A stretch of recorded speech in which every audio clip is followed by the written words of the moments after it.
আসসালামু আলাইকুম। শুরু করছি মহান আল্লাহর নামে, যিনি পরম করুণাময়, অতি দয়ালু। মৃত্যুর সময় রাসূলুল্লাহ সাল্লাল্লাহু আলাইহি ওয়াসাল্লাম যে কথাটি বারবার বলেছিলেন, হযরত মুহাম্মদ সাল্লাল্লাহু আলাইহি ওয়াসাল্লামের জীবনের শেষ মুহূর্ত চলছে। ঠিক সেই সময় একজন লোক এসে সালাম জানিয়ে বললেন, আমি কি ভিতরে আসতে পারি? রাসূল সাল্লাল্লাহু আলাইহি ওয়াসাল্লামের কন্যা ফাতিমা রাদিয়াল্লাহু আনহা বললেন, দুঃখিত, আমার পিতা খুবই অসুস্থ। এই কথা বলেই ফাতিমা রাদিয়াল্লাহু আনহা দরজা বন্ধ করে ফেললেন। রাসূল সাল্লাল্লাহু আলাইহি ওয়াসাল্লামের কাছে গেলেন। রাসূল সাল্লাল্লাহু আলাইহি ওয়াসাল্লাম বললেন, কে সেই লোক? ফাতিমা বললেন, এই প্রথম আমি তাকে দেখেছি, আমি তাকে চিনি না। রাসূল সাল্লাল্লাহু আলাইহি ওয়াসাল্লাম বললেন, শোনো ফাতিমা, সে হচ্ছে আমাদের এই ছোট্ট জীবনের অবসানকারী ফেরেশতা আজরাইল। এটা শুনে হযরত ফাতিমার অবস্থা তখন ক্রন্দনরত বোবার মতো হয়ে গিয়েছিল। রাসূল সাল্লাল্লাহু আলাইহি ওয়াসাল্লাম বলেন, হে জিবরাইল, আমার উম্মতের নাজাতের কি হবে? জিবরাইল আলাইহিস সালাম বলেন, ইয়া রাসূল, আপনি চিন্তা করবেন না, আল্লাহ তাআলা ওয়াদা করেছেন আপনার উম্মতের নাজাতের জন্য। মৃত্যুর ফেরেশতা ধীরে ধীরে রাসূলের কাছে এলেন জান কবজ করার জন্য।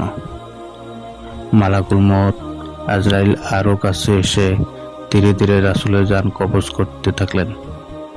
পাশে দাঁড়িয়ে থাকা জিবরাইলকে রাসূল বললেন গঙ্গানির সাথে, ও জিবরাইল, এটা কেমন বেদনাদায়ক জান কবজ করা। ফাতিমা রাদিয়াল্লাহু আনহু তার চোখ বন্ধ করে ফেললেন।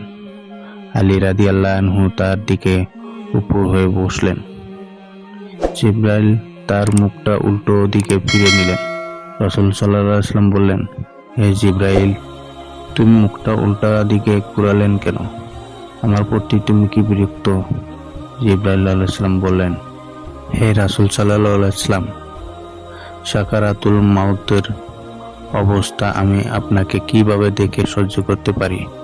রাসূল সাল্লাল্লাহু আলাইহি ওয়াসাল্লাম বলেন, হে আল্লাহ, সাকারাতুল মাউতটা যতই ভয়াবহ হোক সমস্যা নেই, আমাকে সকল ব্যথা দাও, আমি বরণ করব, কিন্তু আমার উম্মতকে ব্যথা দিও না। রাসূলের শরীরটা ধীরে ধীরে ঠান্ডা হয়ে আসতে লাগলো। রাসূলের চোখের পানির সাথে তার ঠোঁটটা কম্পিত ছিল। তিনি কিছু বলবেন মনে হয়। হযরত আলী রাদিয়াল্লাহু আনহু তার কানটা রাসূলের মুখের কাছে নিয়ে গেল। রাসূল সাল্লাল্লাহু আলাইহি ওয়াসাল্লাম বলেন, নামাজ কায়েম করো এবং তোমাদের মাঝে থাকা দুর্বলদের যত্ন নিও। রাসূলের ঘরের বাইরে চলে কান্নার আওয়াজ। সাহাবীরা একজন আরেকজনকে জড়িয়ে ধরে উচ্চস্বরে কান্নারত। হযরত আলী রাদিয়াল্লাহু আনহু আবার তার কানটা রাসূলের মুখের কাছে ধরল। রাসূল চোখ ভেজা অবস্থায় বলতে থাকলেন, ইয়া উম্মতি, ইয়া উম্মতি, হে আমার উম্মতরা, নামাজ, নামাজ, নামাজ।